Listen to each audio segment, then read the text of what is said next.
ప్రధాని మోదీ తెలంగాణ పర్యటన వివరాలను వెల్లడించారు కేంద్ర మంత్రి కిషన్ రెడ్డి. ఈ నెల 4న ఆదిలాబాద్లో, 5న సంగారెడ్డిలో పర్యటిస్తారని చెప్పారు.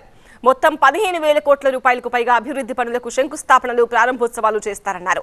అలాగే రామగుండం ఎన్టీపీసీ 2వ యూనిట్ను జాతికి అంకితం చేస్తారని అన్నారు కిషన్ రెడ్డి. మార్చి 4వ తేదీ ఆదిలాబాద్ పట్టణం,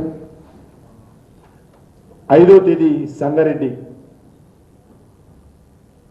ఈ రెండు ప్రాంతాల్లో జరిగేటువంటి కార్యక్రమాల్లో ప్రధానమంత్రి గారు పాల్గొంటారు. ఆదిలాబాద్లో సుమారు 6,697 కోట్ల రూపాయల విలువైనటువంటి అభివృద్ధి కార్యక్రమాలకు శ్రీకారం చుడతారు. సంగారెడ్డిలో 9,021 కోట్ల రూపాయలకు సంబంధించినటువంటి అభివృద్ధి కార్యక్రమాలు, తెలంగాణ రాష్ట్రానికి సంబంధించినటువంటి డెవలప్మెంట్ ప్రాజెక్ట్స్ డెడికేట్ చేయడం కానీ లేక ప్రారంభించడం కానీ చేస్తారు. సంతానలేమి సమస్యతో బాధపడుతున్నారా? చింతించకండి. సుమారు 90,000 జంటలకు ఆనందం నింపింది ఓఎస్ఎస్ ఫర్టిలిటీ. ఈ రోజే 7825893600 కి కాల్ చేయండి. సంతానోత్పత్తి చికిత్సపై భారీ డిస్కౌంట్లు పొందండి. గుడ్ న్యూస్ చెప్పండి. ఈ 2 రోజుల పాటు ప్రధానమంత్రి గారి పర్యటన ఉంటుంది.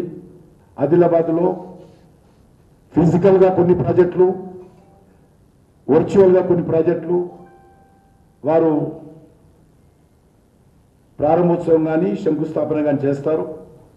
ఎన్టీపీసీ ఆధ్వర్యంలో గతంలో 800 మెగావాట్ల ప్రాజెక్టు ప్రధానమంత్రి గారు స్వయంగా రామగుండం వచ్చి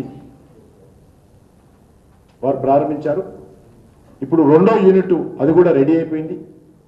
ఆ 2వ యూనిట్ను కూడా 6,000 కోట్ల రూపాయల ఖర్చుతో నిర్మించినటువంటి ఎన్టీపీసీ ప్రాజెక్టు అది కూడా ప్రజలకు డెడికేట్ చేయబోతా ఉన్నారు.